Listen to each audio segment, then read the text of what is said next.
magaalada Birce xarunta gobolka Togdheer ayaa waxaa lagu qabtay munaasabad lagu abaalmarinayo shaqaaleynaha shirkadda Saliida iyo noocyada kala duwan ee spare parts-ka ee gaadiidka Aflax Group waxaana munaasabadaasi ka soo qayb galay mas'uuliyiin sarsare iyo shaqaalaha shirkadaasi iyo sidoo kale Sheekh Xali Gadle oo kamid ah culimada waaweyn ee reer Somaliland ugu horreyn waxaa halkaasi ka hadlay Mustafa Xuseen Maxamed gudoomiyaha shirkadda Aflax iyo Xamuud Jaamac Maxamed gudoomiyaha boardka shirkadda Aflax Group waxaana hadaladoodii kamid ahaa caawa insha Allah biidhnilaahi tacaala waxay daaran tahay waa xafladda abaalmarinta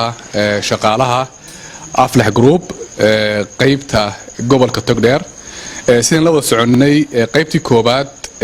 waxaan ku qabanay Hargeysa taas ay isku yimaadeen gobolada galbeedka Berbera Hargeysa iyo Boorame qaybtan insha Allah noqon doonta qaybtii gobolka Togdheer haddaan idhaahdo xafladdan waxay ka koobnaan doontaa laba qaybood qayb waxaan ku qaadan doonaa insha Allah biidhnilaahi tacaala dowrad diiniya oo Sheekh Maxamed Cali inoo gali doono Ilaahay xifdiyo oo ku saabsan nidaamka ganacsiga iyo diinteenu waxay ka qabto si ay u noqoto shaqadeenu mid aakhiriya adduunba iswaafaqsan oo isu dheelitiran qaybta labaadna waxay noqon doontaa barnaamijkeennii caadiga ahaa ee abaalmarinta shaqaalaha caawa markaa waa caawadeennii weeye caawa caawadii shaqaalaha Aflax Group qaybteeda Burco weeye annaga maamul ahaan waxay runtii naga tahay waxaan dad islaama waa la soconayaa qof yar iyo qof weynba waa la soconayaa waxaynu ka shaqaynayno inaynu runtii xagga diinta u eegno marka insha Allah taala ujeedada waa sida su'aalo badanna sheekha waa la weydiiyay waa laga dhigay filayaa wacdi badanna waa la guntaday waxa la doonayaa inaynu weerayno oo runtii meel ku qoranno intii runtii inuu jaahilka ka ahayn runtii waynu dadaalaa waxbaynu soo sheegnaa haddana kulli waxun baa dhiman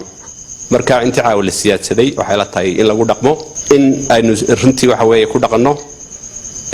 oo runtii waxa weeye aynu aad iyo aad isu ilaalino oo aydan sooradiinku shaqaalateena waxaan cid baa ka mas'uula kale idinku waxa weeye ku xaabiye markaas dhammaanteen mas'uul baynu wada nahay waa la dhimanayaa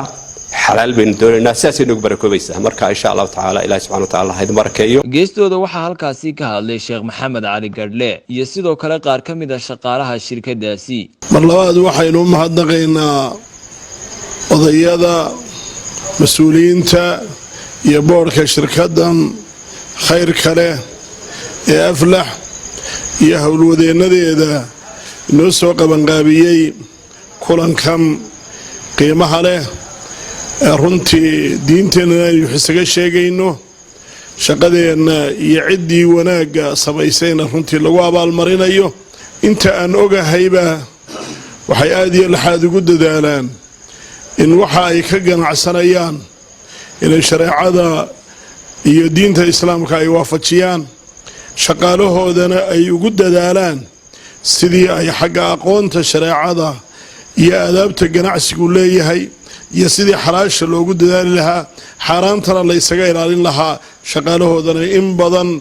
inay markaa xagga ay ka caawiyaan oo ay runtii dowlad iyo kulamo ay ugu qabtaan waa wax dhifar runtii oo maanta shirkadaheena ama dadka ganacsanaya